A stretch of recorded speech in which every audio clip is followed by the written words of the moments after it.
আর যারা আউলিয়া বিরোধী, ওই যে লোভ, মুক্ত হওয়ার শিক্ষা তাদের নসিবে জুটে নাই। এজন্য সামান্য ক্ষমতার লোভে কিছুদিন আগেও যারা ফতোয়াবাজি করেছে দুর্গা পূজায় যাওয়া হারাম, সেখানে গেলে ঈমান নষ্ট হয়ে যাবে, আজকে তারা মুসলমানের লেবাস লাগিয়ে দুর্গার সামনে গিয়ে বলতেছে আল্লাহর শুকরিয়া আদায় করছি, আল্লাহ আমাদেরকে পূজা উদযাপন করার তৌফিক দিয়েছেন। নাউজুবিল্লাহ বলে। এটা কি কোনো মুসলমানের মুখ দিয়ে আসতে পারে?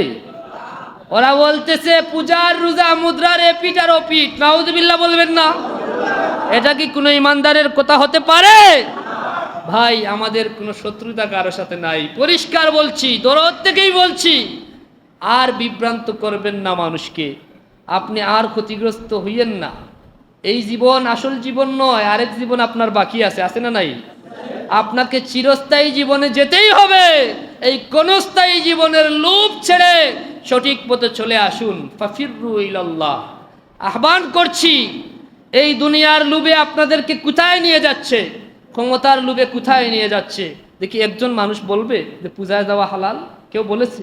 এই ব্যাপারে তো ঐক্যমত ছিল কিছুদিন আগেও, বছর দুয়েক আগেও সব গণনার আলেম ওলামার মুখ দিয়ে একই ফতোয়া এসেছে, পূজায় যাওয়া হারাম হারাম হারাম। এখন 2 বছরের মাথায় আরাম আরাম হয়ে গেল যে আপনাকে আপনার মতো করে ইসলামকে মুহূর্তে পরিবর্তন করে দিতে পারেন? রাসূলুল্লাহ সাল্লাল্লাহু আলাইহি ওয়াসাল্লাম পরিষ্কার বলেছেন, মান কাসসারা সাওয়াদা কওমিন ফাহুয়া মিনহুম। যে কোনো বিজাতির দল বাড়ি করলো, তাদের সাথে শরীক হলো, সে তাদেরই অন্তর্ভুক্ত বলে সাব্যস্ত। নাউজুবিল্লাহ বলেন। আল্লাহ পাক আমাদেরকে হেফাজত করুন, সঠিক দিন বুঝার তৌফিক দিন। আমরা আউলিয়া কেরামের কারামত যখন আলোচনা করি সহ্য হয় না, সেখানে শিরিক খুঁজে, ঠিক কিনা বলেন? আর কুরআনে আল্লাহ পাক আউলিয়া কেরামের কারামত বর্ণনা করেছেন। তুমি কারামত শুনলে তুমি পাগলের মতো গালিগালাজ শুরু করে দাও, তোমার অলি চিনার মতো সেই চুক হয় নাই। গত জুমায় আমি বলেছি, কুকুরও আল্লাহর অলি চিনেছে। আসহাবে কাহাবের কুকুর আল্লাহর অলিদেরকে চিনেছে। কাহাব একটা গর্ত, সেই গর্তকে আল্লাহ পাক কুরআনের সূরা বানিয়ে দিয়েছেন। কেন? বলে এই গর্তে আল্লাহর অলিরা অবস্থান করেছে, এখানে অলিদের ইতিহাস আছে। সুবহানাল্লাহ বলবেন না? আল্লাহ পাক আমার অলিদের ইতিহাসকে অমর করলেন। যে গর্তে তারা অবস্থান করলো, সেই গর্তের নামে একটা বিশাল সূরা দিয়ে দিলেন। সুবহানাল্লাহ বলবেন না? অলিদের মহব্বতের কারণে একটা কুকুরকেও জান্নাতি বানিয়ে দিলেন। আর তুমি অলির নাম শুনলে তোমার অবস্থা খারাপ হয়ে যায়, সেটা তোমার দোষ নয়। কি তোমার কপালে নাই? আমাদের যা ধারণা, খাতামাল্লাহু আলা কুলুবিহিম ওয়া আলা সামিইহিম ওয়া আলা আবসারিহিম গিশাওয়া। অন্তরে মোহর মারা, ঢুকবে না কিছু। চোখে মোহর মারা, কানে মোহর মারা। লাহুম কুলুবুল লা ইয়াফকাহুনা বিহা ওয়া লাহুম আ'য়ুনুল লা ইউবসিরুনা বিহা ওয়া লাহুম আযানুল লা ইয়াসমাউনা বিহা। ওদের দিল মরে গেছে, ওই দিলে ভালো মন্দ কিছু ঢুকে না, এজন্য ফেরাসত খুঁজে পায় না, কারামত খুঁজে পায় না। ঠিক না বেঠিক? আর আল্লাহর ওলিরা ছিল, আছে, থাকবে ইনশাআল্লাহ। নবুয়তের দরজা বন্ধ হয়ে গেছে খাতামান নবিয়্যিনের মাধ্যমে, কিয়ামত পর্যন্ত বেলায়েতের দরজা খোলা আছে, থাকবে ইনশাআল্লাহ। আল্লাহ পাক আমাদের সহিহ সমঝ দান করুন, আমাদেরকে বুঝার তৌফিক দিন। কারামত সম্পর্কে আলোচনা করলে লম্বা আলোচনার প্রয়োজন, শুধু সার কথা আপনাদের কাছে তুলে ধরছি। আল্লাহ পাক কুরআনে হযরত মরিয়ম আলাইহিস সালামের কারামত উল্লেখ করেছেন। ওয়াহুজ্জি ইলাইকা বিজিজরিন নাখলাতি তুসাকিত আলাইকা রুতাবান জানিয়া। আল্লাহ পাক মরিয়মকে বললেন, আপনি ক্ষুধার জ্বালায় অস্থির হয়ে গেছেন, ক্ষুধার যন্ত্রণায়, অর্থাৎ এত বেশি ক্ষুধা লেগেছিল, অস্থির হয়ে গেছেন সন্তান প্রসবের পর। এটা অনেকেই জানেন, খুব ক্ষুধা লাগে। তখন মরা খেজুর গাছ, কি খেজুর গাছ? মরা খেজুর গাছ বললেন, মরিয়ম তুমি আমার অলি বান্দি, তোমার হাত লাগলে ওই মরা গাছও জিত্তা হবে। সুবহানাল্লাহ বলেন। শুধু জিত্তা না, মরা জিন্দা হয়ে সাথে সাথে ফল দিতে বাধ্য থাকবে।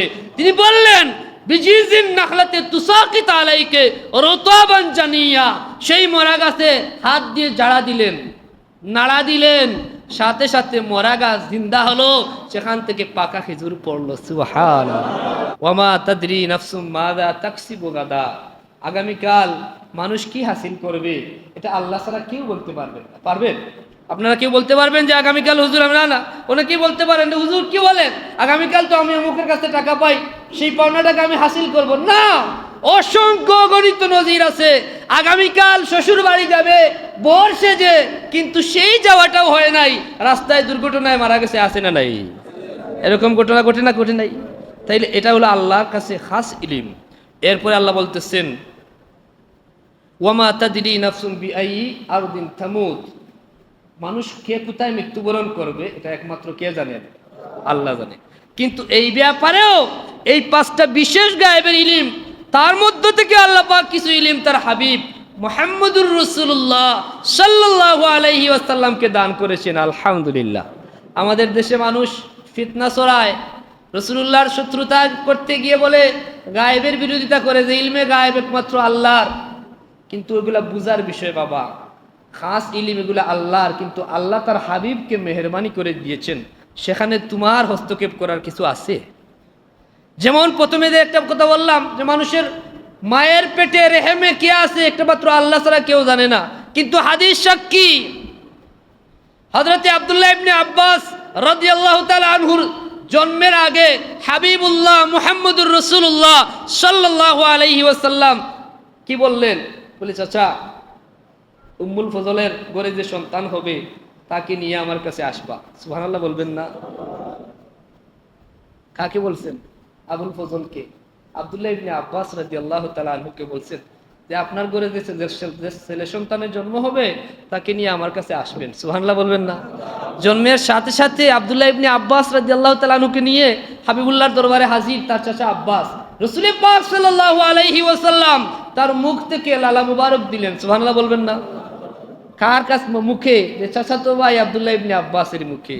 ইতিহাস সাক্ষী, হাদিস সাক্ষী, তিনি হলেন উম্মতের মধ্যে সবচাইতে বড় আলিম, সবচাইতে বড় আলিম। সুবহানাল্লাহ বলেন।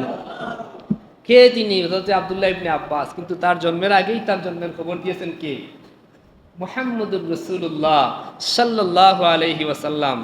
আর কোরআনের দলিল কি? যে আল্লাহ ছাড়া এই ইলম কারো কাছে নেই, এটা একমাত্র আল্লাহর খাস ইলম। তার থেকেও আল্লাহ মুহাম্মদুর রাসূলুল্লাহ সাল্লাল্লাহু আলাইহি ওয়াসাল্লামকে আল্লাহ জানিয়েছেন বিদায় এই গায়েবের খবর তিনি দিয়েছেন। ঠিক না বেঠিক? কে জানিয়েছেন? আল্লাহ জানিয়েছেন। আল্লাহ তার হাবিবকে যতটুকু দিয়েছেন ততটুকু ইলমে গায়েবের অধিকারী ছিলেন আমার রাসূলুল্লাহ মুহাম্মদুর রাসূলুল্লাহ সাল্লাল্লাহু আলাইহি ওয়াসাল্লাম। কথা পরিষ্কার না? বুঝেন নাই আপনারা? এটা আল্লাহ নিজে তার হাবিবকে অনুগ্রহ করে দান করেছেন।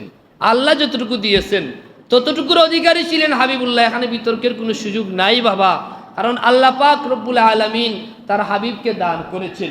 কুরআনের আয়াত বলতেছে কখন বৃষ্টি হবে কেউ বলতে পারে না, কিন্তু হাবিবুল্লাহ সাল্লাল্লাহু আলাইহি ওয়াসাল্লাম আল্লাহর কাছে চাইতে দেরি হয়ে গেছে। আল্লাহ কি বৃষ্টি দিতে দেরি করছেন? হাত শুধু তুলছেন, সহিহ হাদিস সাক্ষী, শুধু বলছেন আল্লাহ এই মুহূর্তে দিয়ে দাও, বৃষ্টি দিয়ে দাও, বলতে দেরি হয়েছে। আল্লাহ পাক রব্বুল আলামিন এত বৃষ্টি দিলেন, হাত নামানোর আগেই হাবিবুল্লাহর দাড়ি মুবারক বৃষ্টিতে ভিজে গেল। সুবহানাল্লাহ। এক সপ্তাহ পরে সাহাবায়ে কেরাম আরজ করলেন, ইয়া রাসূলুল্লাহ, এক সপ্তাহ আগে আমাদের আবদার ছিল যে আমাদের বেড়া বকরিগুলা উপবাসে মরে যাচ্ছে, এত প্রখর রুদ্রতাপ, সমস্ত ঘাস জলে ছাই হয়ে গেছে। এখন আপনি আল্লাহর দরবারে চাইছেন আল্লাহুম্মা আসকিনা, চাইতে দেরি আল্লাহ এমন বৃষ্টি বর্ষণ শুরু করে দিছে, এক সপ্তাহের মধ্যে এক মুহূর্তের জন্য বৃষ্টি থামে নাই। এখন আপনার দরবারে আমাদের আবদার, মেহেরবানি করে আল্লাহকে বলেন বৃষ্টি বন্ধ না করলে এখন আমরা বেড়া বকরিগুলা বাইর করার জায়গা নাই, সব পানির তলে তলিয়ে গেছে। সুবহানাল্লাহ বলবেন না? আল্লাহ নবী দোয়া করলেন আল্লাহুম্মা হাওয়ালাইনা ওয়ালা আলাইনা, সাথে সাথে বৃষ্টি বন্ধ হয়ে গেল। সুবহানাল্লাহ বলবেন না? কে আগামীকাল কি হাসিল করবে আল্লাহ ছাড়া কেউ বলতে পারবেন না। কোন মানুষ কোথায় মৃত্যুবরণ করবে আল্লাহ ছাড়া কেউ বলতে পারবেন না। এটা কোরআনের আয়াত কি আয়াত নয়? কিন্তু বদরের যুদ্ধের আগের দিন হাবিবুল্লাহ সাল্লাল্লাহু আলাইহি ওয়াসাল্লাম জায়গায় জায়গায় চিহ্ন দিলেন লাঠি মুবারক দ্বারা, যে এই জায়গায় আবু জাহেলকে হত্যা করা হবে, এইখানে অমুককে হত্যা করা হবে, এইখানে অমুক মৃত্যুবরণ করবে। করেন কি করেন নাই? কোথায়? আগের দিন চিহ্নিত করেছেন। সাহাবায়ে কেরাম বললেন ওয়াল্লাহে, আল্লাহর কসম, হাবিবুল্লাহ যেই জায়গায় চিহ্ন দিয়েছিলেন দাগ দিয়েছিলেন, সেই জায়গায় আমরা আবু জাহেলের লাশ পেয়েছি। সুবহানাল্লাহ বলবেন না? তাইলে এটা কি আল্লাহর নবী বলেছেন, গায়েবের খবর বলেন নাই?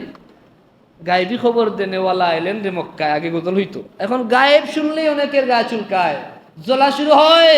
রাসূল পাক সাল্লাল্লাহু আলাইহি ওয়াসাল্লামের ইলমে গায়েব বিশ্বাস করতে চায় না। এটা আল্লাহ প্রদত্ত আমাদের পরিষ্কার কথা। আল্লাহ যতটুকু দিয়েছেন তার হাবিবকে, ততটুকু আল্লাহর হাবিব জানতেন, ঠিক কি না? দিয়েছেন কে? জানতেন কে? হাবিবুল্লাহ। আনা মাদিনাতুল ইলমি ওয়া আলিয়ু বাবুহা, আমি ইলমের শহর। আনা দারুল হিকমা, আমি ইলমের শহর। কে বলছেন? হাবিবুল্লাহ সাল্লাল্লাহু আলাইহি ওয়াসাল্লাম। আর হযরত সাইয়্যিদনা আলী রাদিয়াল্লাহু তাআলা হলেন সেই শহরের দরজা। সুবহানাল্লাহ বলবেন না? জুড়ে বলেন সুবহানাল্লাহ। সাল্লাল্লাহু আলা মুহাম্মাদ সাল্লাল্লাহু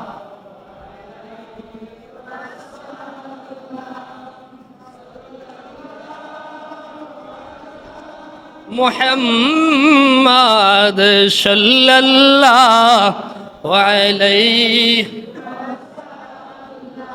এগুলা বিশ্বাস করতে হলে কি লাগবে? ইমানের শর্তই হচ্ছে হুদাল লিল মুত্তাকিন আল্লাযীনা ইউমিনুনা বিল গায়ব। ইমানের প্রথম শর্ত আল্লাহ সুস্পষ্ট বর্ণনা করেছেন, ইমান বিল গায়েব লাগবে, ঠিক কি না? আমরা যা দেখি নাই, আমরা জান্নাত দেখি নাই, জান্নাত আমাদের কাছে গায়েব, কিন্তু হাবিবুল্লাহ দেখেছেন কি দেখেন নাই? স্বচক্ষে চর্মচক্ষে দেখেছেন, তার কাছে কি গায়েব ছিল? তাহলে এগুলা বুঝার বিষয়। যাদের কমন সেন্স নাই তাদেরকে সারাদিন আপনি বলি নাই যে দলিল প্রমাণ কত দিবেন বাবা? ইমানদারের দলিল লাগে না। ইমানদার যাকে আল্লাহ মেহেরবানি করে দৌলতে ইমান দিয়েছেন, হুব্বে রাসূল দিয়েছেন যার অন্তরে, তার দলিলের প্রয়োজন খুব হয় না। দলিলের প্রয়োজন ছিল আবু জাহেলের। সে বলল, ইয়া রাসূল মুহাম্মদ সাল্লাল্লাহু আলাইহি ওয়াসাল্লাম, দেখি একটা অলৌকিক ক্ষমতা দেখান, তাইলে হয়তো আমি ইমানদার, আমি এই মুহূর্তে আপনাকে নবী বলে বিশ্বাস করব, ইমান আনবো। আল্লাহ নবী বললেন, তুমি কোথায় ক্ষমতা দেখতে চাও? জমিনে নাকি আসমানে? বলে সে ভাবছিল হয়তো জমিনেই অলৌকিক কিছু দেখাবেন, তিনি আসমানের কথা বলতেছেন, তাইলে আর একটু কঠিন বেশ তার উপর চাপিয়ে দিই। বললো তাকে আসমানেই দেখাও। আল্লাহ নবী আঙ্গুল দিয়ে ইশারা করতে দেরি হলো, আসমানের চাঁদ দ্বিখণ্ডিত হতে দেরি হয় নাই। সুবহানাল্লাহ বলবেন না? তাইলে কি আবু জাহেল কি ইমান এনেছিল? ইমানদার হয়ে গেছে? এত বড় মুজিজা দেখলো, জমিন থেকে হাবিবুল্লাহ আঙ্গুল দিয়ে ইশারা করতে দেরি হলো, আসমানের চাঁদ দ্বিখণ্ডিত হতে দেরি হয় নাই। আবু জাহেল তো ইমান আনে নাই, আনছিল। এজন্য আমরা বলি ইমান আল্লাহ প্রদত্ত বিশেষ নিয়ামত, এটা আল্লাহর দান। আমরা আল্লাহর কাছে শুকরিয়া আদায় করি, আল্লাহর কাছে কোটি কোটি শুকরিয়া আদায় করি। আল্লাহ মেহেরবানি করুন, আমাদেরকে আপনার হাবিবের উম্মত বানিয়েছেন, দৌলতে ইমান দিয়ে আমাদেরকে প্রেরণ করেছেন। আল্লাহ কোনো বিপদগামীদের অন্তর্ভুক্ত আমাদের করিয়েন না, আমাদেরকে বিপদগামী করবেন না। মেহেরবানি করে আমাদেরকে আপনার হাবিব এবং সাহাবায়ে কেরামের পথ মতের অনুসারী হিসাবে আপনি কবুল করুন, বলি আল্লাহুম্মা আমিন। মুআজ্জাজ হাজিরিন, রাসূল পাক সাল্লাল্লাহু আলাইহি ওয়াসাল্লাম আল্লাহ প্রদত্ত শ্রেষ্ঠ নিয়ামত। আল্লাহ তার হাবিবকে এত নিয়ামত দান করেছেন, ইলমের শহর। তিনি নিজে বলেছেন, আমি মুআল্লিম হিসাবে প্রেরিত হয়েছি, বুইস্তু মুআল্লিমান, আমি মুআল্লিম। হাবিবুল্লাহ সাল্লাল্লাহু আলাইহি ওয়াসাল্লাম, সেই রাসূল পাক সাল্লাল্লাহু আলাইহি ওয়াসাল্লামের প্রকৃত মহব্বত যারা হাসিল করেছে, যারা রাসূলুল্লাহর গোলামি প্রকৃত গোলাম হতে পেরেছে, তাদের জন্য সবগুলা সহজ হয়ে গেছে। সুবহানাল্লাহ বলবেন না? যেমন আজকে রবিউস সানি মাসের দ্বিতীয় জুমা, রবিউস সানি মাসের 11তম দিন। কততম দিন? সিলেটের বাইরে আমাদের হবিগঞ্জ ব্রাহ্মণবাড়িয়ার ভাই যারা আছে তারা এই দিন সম্পর্কে খুব ভালোই জানে। 11 শরীফ বলে নাকি 11 শরীফ কেউ বলে, কে বলে 11 শরীফ বলে। এটার নাম কি? ফাতিহা ইয়াজদাহাম।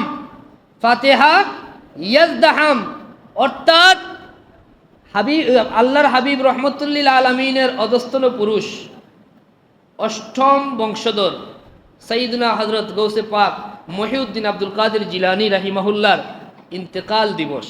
কথা বুঝেন নাই মনে হয়? ইন্তেকাল দিবস হচ্ছে ফাতিহা ইয়াজদাহাম। ইয়াজদাহাম এটা হইল ফার্সি শব্দ, মানে 11তম দিন, রবিউস সানি মাসের 11তম দিন। এটা হচ্ছে বড় পীর আব্দুল কাদের জিলানী রাহিমাহুল্লাহর ইন্তেকালের দিন।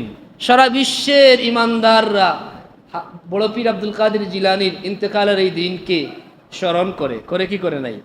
করে, কারণ উনার যে অবদান, ইসলামের জন্য উনার যে ত্যাগ, উনি আল্লাহর দরবারে সেই মকবুলিয়ত হাসিল করেছেন। যে উনি যেভাবে আল্লাহকে স্মরণ করেছেন, ফাযকুরুনি আযকুরকুম, তার স্মরণের মতো ছিল। এই জন্য আজকে 100 বছর অতিবাহিত হওয়ার পরেও, শত বছর প্রায় হাজারের কাছাকাছি চলে গেছে, তবুও পৃথিবীর মানুষ বড় পীর আব্দুল কাদের জিলানীকে ভুলে নাই। ভুলবে নাকি? তার স্মরণ হচ্ছে। এখন এগুলা শুনলে অনেকে মানুষের অসহ্য হয়। আউলিয়া কেরামের আলোচনা সহ্য করতে পারে না, আউলিয়া কেরামের আলোচনা সহ্য করতে পারে না। এখানে তারা বেদাত আর শিরিকের ফতোয়া লাগায়। আউলিয়া কেরামের দরবারে গেলে শিরকের তকমা দে। কিসের তকমা? শিরকের তকমা দে। আর ওই যারাই শিরিক বলে চিল্লায়, ওই যে ছোটকালে আপনারা শুনেন নাই মনে হয়, আপনারা শৈশবে এরকম ঘটেছে কি ঘটে নাই জানি না, আমাদের কি সেই শিক্ষা দেওয়া হয়েছে, বলে বাবা খবরদার গালি মুখকে উচ্চারণ করবা না, যাকে গালি দিবা যদি সে সেই গালির উপযুক্ত না হয়, সেই গালি তোমার এবং তোমার বাবার উপর আসবে, ঠিক না? এটা হাদিস আছে। এখন যারা তকমা দে 11 মাস 12 মাস কি হয়, যে ওরা অলির দরবারে চলে গেছে, শিরিক হয়ে গেছে, মুশরিক হয়ে গেছে, নাউজুবিল্লাহ বলেন। আসলে কি শিরিক হয়ে গেছে? হয় নাই, কিন্তু তকমা দেওয়ার কারণে সেটা এমন ভাবে তাদের উপরই উঠান করেছে, এখন বাংলাদেশের মানুষের মুখে মুখে ওরা পূজারি হয়ে গেছে, ঠিক না বে ঠিক? সমুজদার কে লিয়ে ইশারা কাফি, ঠিক না? যারা শিরিকের তকমা দিত আহলুস সুন্নাহ ওয়াল জামাতের অনুসারীদেরকে, তারা এখন সত্যি প্রতিমার সামনে চলে যাচ্ছে, ঠিক না বে ঠিক বলেন? এটা কি কোনো ইমানদারের কাজ হতে পারে? এর কেন হচ্ছে ওই যে আউলিয়া কেরামের বিরোধিতা করা। যদি আউলিয়া কেরামের সহবত থাকতো, আল্লাহ পাক বলেছেন ইয়া আইয়ুহাল্লাযীনা আমানুত্তাকুল্লাহ ওয়া কুনু মা'আস সাদিকিন, এই ইমানদারের দল, ইত্তাকুল্লাহ, আল্লাহকে ভয় করো। আর এই আল্লাহর ভয়, প্রকৃত ভয় কোনটা?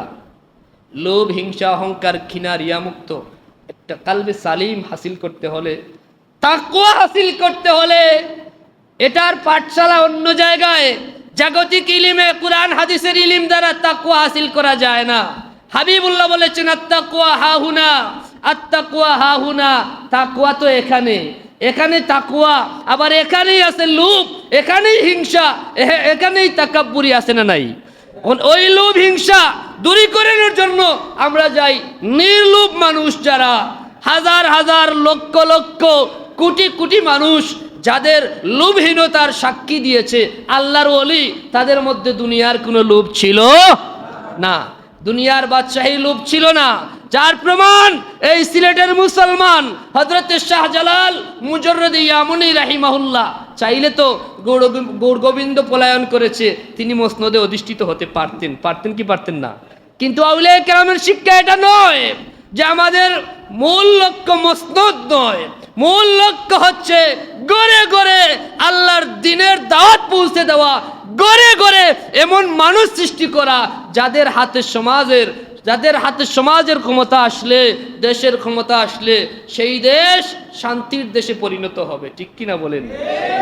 এজন্য আউলিয়া কেরাম এই শিক্ষাটুকু দিয়েছেন।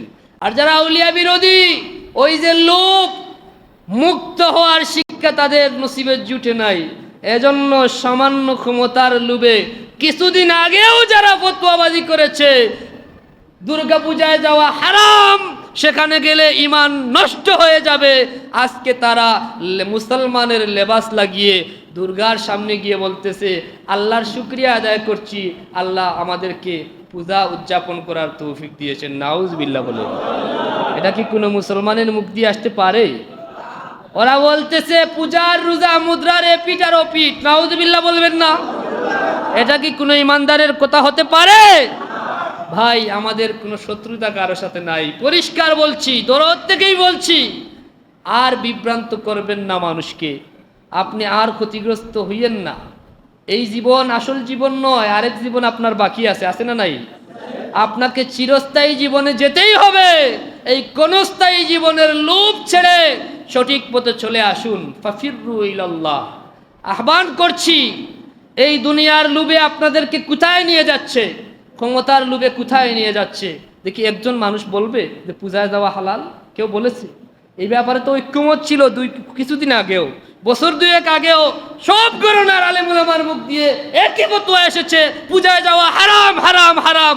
এখন 2 বছরের মাথায় আরাম আরাম হয়ে গেল যে আপনাকে আপনার মতো করে ইসলামকে মুহূর্তে পরিবর্তন করে দিতে পারেন?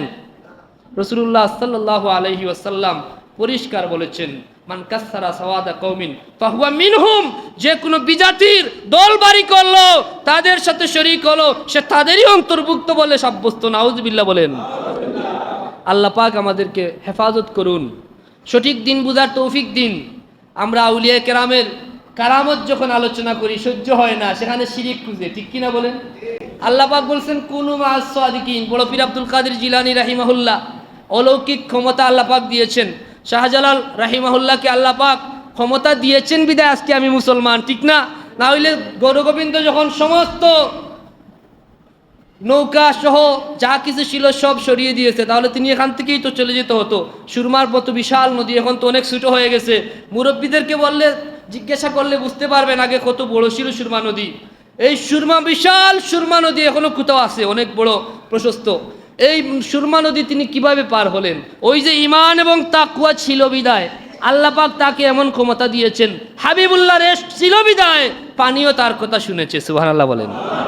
এটা শুধু নতুন বিষয় নয়। 1500 বছর আগে ফারুকে আজমের কথা নীল নদের পানি শুনেছে নাকি শুনে নাই?